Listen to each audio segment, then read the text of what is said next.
നമസ്കാരം. മലയാളി വാർത്തയിലേക്ക് സ്വാഗതം. പ്രധാനമന്ത്രി നരേന്ദ്രമോദി വിരമിക്കൽ തീരുമാനത്തിലാണ്. കഴിഞ്ഞ ദിവസം ശിവസേന നേതാവ് സഞ്ജയ് റാവത്ത് നടത്തിയിട്ടുള്ള ഒരു പരാമർശം മോദിയുടെ വിരമിക്കൽ നടപടിയെക്കുറിച്ച് വലിയ ചർച്ചകൾക്കാണ് വഴിവെച്ചിരിക്കുന്നത്. കഴിഞ്ഞ ദിവസമാണ് നരേന്ദ്രമോദി നാഗ്പൂരിലെ RSS ആസ്ഥാനത്തേക്ക് സന്ദർശനത്തിനായി പോയത്. ഇതുമായി ബന്ധപ്പെട്ടുള്ള പരാമർശമാണ് ഇപ്പോൾ ചർച്ചയായിരിക്കുന്നത്.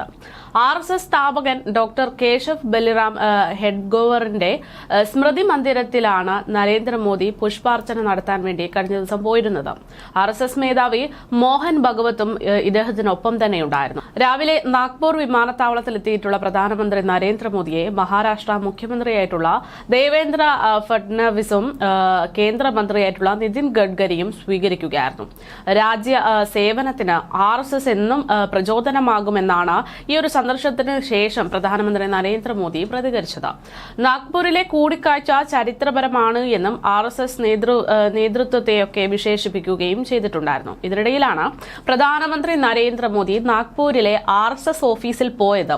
അത് മോഹൻ ഭഗവതിനെ വിരമിക്കൽ അറിയിക്കാനാണ് എന്ന് ശിവസേന നേതാവ് സഞ്ജയ് റാവത്ത് പറയുന്നത്. അടുത്ത പ്രധാനമന്ത്രി മഹാരാഷ്ട്രയിൽ നിന്നായിരിക്കുമെന്നും സഞ്ജയ് റാവത്ത് ഇതോടൊപ്പം തന്നെ മാധ്യമങ്ങളോട് പറയുകയുണ്ടായി. പ്രധാനമന്ത്രിയായിട്ടുള്ള മോദി വിരമിക്കൽ പ്രഖ്യാപനത്തിലാണ്. ഇത് അറിയിക്കാനാണ് RSS ഓഫീസിലേക്ക് പോയത്.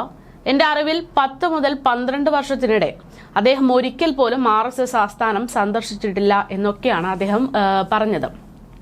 അടുത്ത നേതാവ് മഹാരാഷ്ട്രയിൽ നിന്നായിരിക്കുമെന്നും തനിക്ക് അതിനെക്കുറിച്ച് കൃത്യമായിട്ട് അറിയാമെന്നും 2029 തിരഞ്ഞെടുപ്പിന് മുൻപ് പ്രധാനമന്ത്രി നരേന്ദ്രമോദി വിരമിക്കുമെന്നതാണ് സൂചനയെന്നും സഞ്ജയ് റാവത്ത് കൂട്ടിച്ചേർക്കുകയുണ്ടായി. ഇതോടുകൂടെ മോദിയുടെ ലക്ഷ്യം എന്താണ്, മോദി ഉദ്ദേശിക്കുന്നത് എന്താണ്, വിരമിക്കലിലേക്ക് തന്നെയാണ് മോദി കടക്കുന്നത് എന്നത് പലർക്കുള്ളിലും ഒരു സംശയമുണ്ടായി.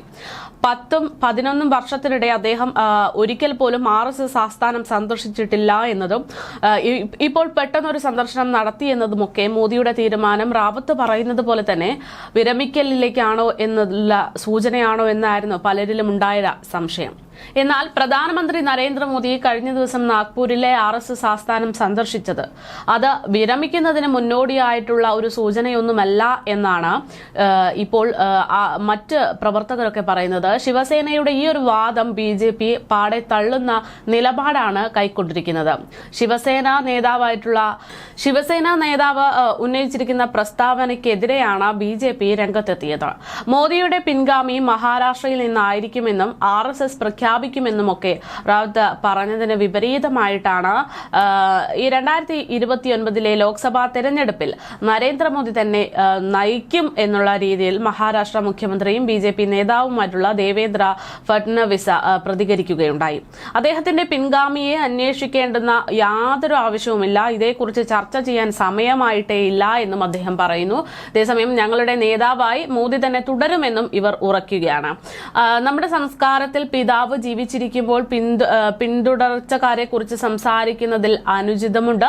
അതുകൊണ്ട് തന്നെ അങ്ങനെ ചെയ്യുന്നത് മുഗൾ സംസ്കാരമാണ് എന്നും ഔറംഗസേബ് പിതാവ് ഷാജഹാനെ ജയിലിൽ അടച്ച് ഭരണം കൈക്കലാക്കിയത് സൂചിപ്പിക്കുന്ന രീതിയാണ് ഇപ്പോൾ സംഭവിച്ചിരിക്കുന്നത്. ഇതൊന്നും ഇവിടെ യാഥാർത്ഥ്യമാകില്ല എന്നൊക്കെയാണ് മന്ത്രി ചൂണ്ടിക്കാട്ടിയത്. എന്തായാലും എമ്പുരാൻ വിവാദം കത്തി നിൽക്കുന്ന ഒരു സാഹചര്യത്തിലാണ് ഇതിന് തൊട്ടു പിന്നാലെ ഇത്തരത്തിൽ മോദി വിരമിക്കാൻ പോകുന്നു എന്ന വാർത്ത പുറത്തു വന്നത് എന്നതുകൊണ്ട് തന്നെ ഈ ഒരു വിഷയം വളരെ ഗൗരവത്തോടെയാണ് പലരും നോക്കിക്കാണുന്നത്. വിരമിക്കുമോ ഇല്ലയോ എന്നതൊക്കെ രണ്ടാമത്തെ കാര്യം തന്നെയാണ്. ഇപ്പോൾ സിനിമ ഇറങ്ങിയത് കൂടെ നോക്കുമ്പോൾ ഭരണപക്ഷത്തിന് ചെറിയൊരു ഭയം എവിടെയൊക്കെ ഉണ്ടായിട്ടുണ്ട് എന്നുള്ള സൂചന തന്നെയാണ് നൽകിക്കൊണ്ടിരിക്കുന്നത്. അതുകൊണ്ട് തന്നെയാണല്ലോ രാജ്യസ്നേഹം എന്ന വാക്കിനെ കൂട്ടുപിടിച്ചുകൊണ്ട് സിനിമ ഇറങ്ങി മണിക്കൂറുകൾക്കുള്ളിൽ ആ സിനിമയെ വെട്ടിനുറക്കിയത്. ഏകദേശം 17ഓളം വെട്ടുകളാണ് എമ്പുരാൻ എന്ന സിനിമയിലേക്ക് ഇപ്പോൾ സംഭവിച്ചിരിക്കുന്നത്. ഇന്ന് ആ സിനിമ റീ എഡിറ്റ് ചെയ്തതിനു ശേഷം വീണ്ടും പ്രദർശനത്തിന് ഒരുങ്ങിക്കഴിഞ്ഞിരിക്കുകയാണ്. ഒരു കാലത്ത് നടന്നിട്ടുള്ള ചരിത്രത്തെക്കുറിച്ചൊക്കെ സൂചിപ്പിക്കുന്ന ഒരു സിനിമ തന്നെയാണ് എമ്പുരാൻ എന്നത് എല്ലാവർക്കും വ്യക്തമായിട്ടുണ്ട്. ഗുജറാത്ത് ഗോത്ര കലാപങ്ങളെക്കുറിച്ച് പ്രതീകാത്മകമായിട്ട് ഈ സിനിമയിൽ പറയുന്നുണ്ട് എന്നതിൽ യാതൊരു തർക്കവുമില്ല. സിനിമയായി കാണാൻ സാധിക്കണമെന്ന് പലരും പറയുമ്പോഴും അതിനെ അങ്ങനെ കാണാൻ സാധിക്കില്ല എന്ന് പലരും വാശി പിടിക്കുന്നതിന്റെ യാഥാർത്ഥ്യം ഇത് നടന്ന ചില കാര്യങ്ങളെ സൂചിപ്പിക്കുന്നുണ്ട് എന്നതുകൊണ്ട് തന്നെയാണ്. സ്വാഭാവികമായും ഇത് വരുത്തുന്ന ഒരു പ്രതിഫലനം എന്ന് പറയുന്നത് പറയുന്നത് വരുന്ന തിരഞ്ഞെടുപ്പിനെ ബാധിച്ചേക്കും എന്നത് തന്നെയാണ്. അതുകൊണ്ട് തന്നെയാണ് പലരിലും ഒരു ഭയം ഉണ്ടായിരിക്കുന്നത് എന്ന് പറഞ്ഞു കഴിഞ്ഞാൽ അതിൽ തെറ്റൊന്നും പറയാൻ സാധിക്കില്ല. കാരണം ഗുജറാത്ത് കലാപത്തിൽ നടന്നത് എന്താണ് എന്നത് ഏകദേശം എല്ലാവർക്കും അറിയാവുന്ന കാര്യമാണ്. അത് മാത്രവുമല്ല, മോദി മുഖ്യമന്ത്രിയായിരുന്നപ്പോഴാണ് ഇത്തരത്തിലൊരു ഗുജറാത്ത് കലാപം ഉണ്ടാകുന്നത്. ഗുജറാത്തിൽ വർഗീയ കലാപം പൊട്ടിപ്പുറപ്പെട്ടപ്പോൾ അതിൽ കൃത്യമായൊരു നടപടി മോദിയുടെ ഭാഗത്ത് നിന്നുണ്ടായിട്ടില്ല എന്നുള്ള വിമർശനം അന്ന് മുതലേ ഉണ്ട്. സർക്കാർ കണക്കനുസരിച്ച് ഏകദേശം ഗുജറാത്ത് കലാപവുമായി ബന്ധപ്പെട്ട് 1000-ലധികം പേർ കൊല്ലപ്പെട്ടു എന്നാണ് കണക്ക്. ഇവരിൽ ഭൂരിഭാഗവും മുസ്ലിങ്ങളായിരുന്നു. ഹിന്ദു തീർത്ഥാടകരുണ്ടായിരുന്നു. ഹിന്ദു തീർത്ഥാടകർ സഞ്ചരിച്ച ഒരു ട്രെയിൻ ഗോദ്രയിൽ വെച്ച് തീപിടിക്കുന്നു, അല്ലെങ്കിൽ തീ വയ്ക്കപ്പെടുന്നു.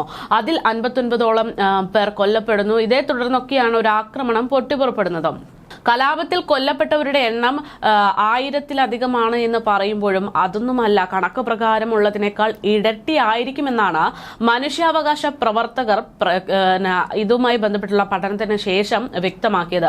കലാപം തടയുന്നതിൽ പരാജയപ്പെട്ടു എന്ന ആരോപണം മോദി നിഷേധിക്കുകയൊക്കെ ചെയ്തിട്ടുണ്ട്. ആക്രമണത്തിൽ മോദിയുടെയും മറ്റുള്ളവരുടെയും പങ്ക് അന്വേഷിക്കാൻ സുപ്രീം കോടതി നിയോഗിച്ച പ്രത്യേക അന്വേഷണ സംഘം 2012 541 പേജുള്ള ഒരു റിപ്പോർട്ട് തയ്യാറാക്കി. അന്നത്തെ മുഖ്യമന്ത്രിയെ പ്രോസിക്യൂട്ട് ചെയ്യാൻ ഒരു തെളിവുകളും കണ്ടെത്തിയിട്ടില്ല എന്ന് പറഞ്ഞ് മോദിയെ വിട്ടയച്ചു. പിന്നീട് മോദി തന്റെ പാർട്ടിയായ ഭാരതീയ ജനതാ പാർട്ടിയുടെ തലവനായി നിയമിക്കപ്പെടുകയാണ് ചെയ്തത്. 2014 പിന്നീട് 2019 പൊതു തിരഞ്ഞെടുപ്പുകളിൽ അദ്ദേഹം അധികാരത്തിലേക്ക് വരികയുണ്ടായി. 2 തവണയോളം രാജ്യം ഭരിച്ച പ്രധാനമന്ത്രിയാണ് നരേന്ദ്രമോദി. എന്നാലും ഈ മോദിയോട് ഈ പ്രശ്നങ്ങൾ അപ്പോൾ തന്നെ അവതരിപ്പിക്കപ്പെട്ടിരുന്നു എന്നും അന്ന് മോദി കൃത്യമായ ഒരു തീരുമാനമെടുക്കാൻ തയ്യാറായില്ല. ഈ കാര്യത്തിലൊന്നും ഇടപെടേണ്ടതില്ല, അത് 2 വിഭാഗങ്ങൾ തമ്മിലുള്ള തർക്കമാണ്, അവർ തല്ലി തീർത്തോട്ടെ എന്നുള്ള നിലപാടിലായിരുന്നു മോദി എന്നുള്ള ഒരു ആരോപണമൊക്കെ ഈ ഒരു കലാപത്തിന് ശേഷം വളരെ വലിയ രീതിയിൽ ചർച്ചയായിരുന്നു. ഇത്തരത്തിൽ മോദി ഉൾപ്പെടെ നിരവധി അധികാരത്തിൽ ഇന്നുമുള്ള നിരവധി ആളുകൾക്കെതിരെ പറയുന്ന ഒരു കലാപമാണ് ഗുജറാത്ത് കലാപം. അത്തരത്തിലൊരു കലാപത്തിനെ കുറിച്ച് സംസാര വിഷയമാക്കാൻ സാഹചര്യം ഒരുക്കിയിട്ടുള്ള ഒരു സിനിമയാണ് ഈ പറയുന്ന എമ്പുരാൻ. അങ്ങനെ ഒരു സിനിമയ്ക്കെതിരെ ഇപ്പോൾ ഉണ്ടാകുന്ന വിമർശനങ്ങൾ സ്വാഭാവികമാണ്. എന്തായാലും അത്തരത്തിൽ പ്രത്യേകിച്ച് തിരഞ്ഞെടുപ്പ് അടുത്തു നിൽക്കുന്ന സമയത്ത് സിനിമയിലൂടെ മറക്കാൻ അല്ലെങ്കിൽ പലരും മറന്നെന്ന് കരുതിയിട്ടുള്ള ചില കാര്യങ്ങളൊക്കെ ഓർമ്മപ്പെടുത്തുന്നു എന്ന് പറയുമ്പോൾ ഇന്ന് ഇവിടെ ഭരണത്തിലുള്ളവരും അല്ലാതെയുമുള്ള നിരവധി ആളുകളിൽ അസ്വസ്ഥതയുണ്ടാക്കുന്നുണ്ട്. ഈ ഒരു സാഹചര്യത്തിലാണ് ഇപ്പോൾ മോദി വിരമിക്കാൻ പോകുന്നു എന്നുള്ള ഒരു വാക്കുകൂടെ കേൾക്കുന്നത്. എന്തായാലും ഇത്തരത്തിലൊരു സാഹചര്യത്തിനിടയിൽ ഇപ്പോൾ മോദി വിരമിക്കാൻ പോകുന്നു എന്നുള്ള തരത്തിലുള്ള പരാമർശങ്ങൾ ഉടലെടുക്കുമ്പോൾ അത് ജനങ്ങളിൽ കൂടുതൽ സംശയങ്ങൾ ഉളവാക്കുന്നുണ്ട്. നിലവിൽ പ്രധാനമന്ത്രി നരേന്ദ്രമോദി കഴിഞ്ഞ ദിവസം നാഗ്പൂരിലെ RSS ആസ്ഥാനം സന്ദർശിച്ചതിനു ശേഷമാണ് പ്രധാനമന്ത്രി നരേന്ദ്രമോദി വിരമിക്കുന്നതിന് മുന്നോടിയായിട്ടാണ് ഇത്തരത്തിലൊരു സന്ദർശനം നടത്തിയതെന്ന് ശിവസേന വാദമുന്നയിച്ചത്. ഇതിനെതിരെ BJP രംഗത്തെത്തി. ശിവസേനയുടെ വാദം അത് BJP തള്ളിക്കളഞ്ഞിട്ടുണ്ട്. 2029 ലോക്സഭാ തിരഞ്ഞെടുപ്പിലും നരേന്ദ്രമോദി തന്നെയാകും നയിക്കപ്പെടുക എന്നാണ് മഹാരാഷ്ട്ര മുഖ്യമന്ത്രിയും BJP നേതാവുമായിട്ടുള്ള ദേവേന്ദ്ര ഫഡ്നവിസ് വ്യക്തമാക്കിയിരിക്കുന്നത്. അദ്ദേഹത്തിന്റെ പിൻഗാമിയെ അന്വേഷിക്കേണ്ട ആവശ്യം ഇപ്പോഴില്ല എന്നും ഇതേക്കുറിച്ചൊക്കെ ചർച്ച ചെയ്യാൻ സമയം പിന്നീടാവാം, ഇപ്പോഴെന്തായാലും അതിനുള്ള സമയമായിട്ടില്ല എന്നും ഒക്കെ അദ്ദേഹം പറയുന്നു. അതേസമയം നേതാവായിട്ട് പ്രധാനമന്ത്രി നരേന്ദ്രമോദി തന്നെ തുടരുമെന്നും സാധാരണ രീതിയിൽ പിതാവ് ജീവിച്ചിരിക്കുമ്പോൾ പിന്തുടർച്ചക്കാരെ കുറിച്ച് സംസാരിക്കുന്ന ഒരു രീതി അത് അനുചിതമല്ല. അത്തരത്തിലുള്ള ഒരു രീതി ഇവിടെയും വേണ്ട. പ്രധാനമന്ത്രി നരേന്ദ്രമോദി തന്നെയാകും ഇനിയും നേതാവായി തുടരുക എന്നൊക്കെയാണ് ഇദ്ദേഹം പറയുന്നത്. അതേസമയം സെപ്റ്റംബർ 17 75 വയസ്സ് തികയുകയാണ് പ്രധാനമന്ത്രി നരേന്ദ്രമോദിക്ക്. അപ്പോ ഈ 75 വയസ്സ് തികയുമ്പോൾ മോദി പാർട്ടി നയം അനുസരിച്ച് വിരമിക്കുമെന്നാണ് ഇക്കാര്യത്തിൽ ഒരു തീരുമാനമായി പറയാനുള്ളതെന്നും RSS ആസ്ഥാനത്ത് പോയത് ഇക്കാര്യങ്ങൾ, അതായത് 75 വയസ്സ് പൂർത്തിയാക്കുമ്പോൾ പ്രധാനമന്ത്രി വിരമിക്കുമെന്നത് പറയാനാണ് പോയതെന്നും ഒക്കെയാണ് സഞ്ജയ് റാവത്ത് പറയുന്നത്. ഇതിനു മുമ്പ് അമിത്ഷാ പിൻഗാമിയായി ഉടൻ വരുമെന്ന് കഴിഞ്ഞ ലോക്സഭാ തിരഞ്ഞെടുപ്പ് പ്രചാരണത്തിനിടെ വലിയ രീതിയിൽ ചർച്ചയായിരുന്നു. ആം ആദ്മി പാർട്ടി നേതാവ് കെജ്രിവാൾ ആണ് അത്തരത്തിലൊരു പ്രസ്താവന നടത്തിയത്. ഈ ഒരു രീതിയിലാണ് ഇപ്പോഴുള്ള ഒരു പ്രസ്താവന എന്നൊക്കെയാണ് ഇപ്പോൾ പലരും പ്രതികരിക്കുന്നത്. എന്തായാലും പ്രധാനമന്ത്രി നരേന്ദ്രമോദി തന്നെയായിരിക്കും ഇനി അങ്ങോട്ട് ഉണ്ടാകുക എന്നത് തന്നെയാണ് BJP സ്ഥിരീകരിക്കുന്നത്.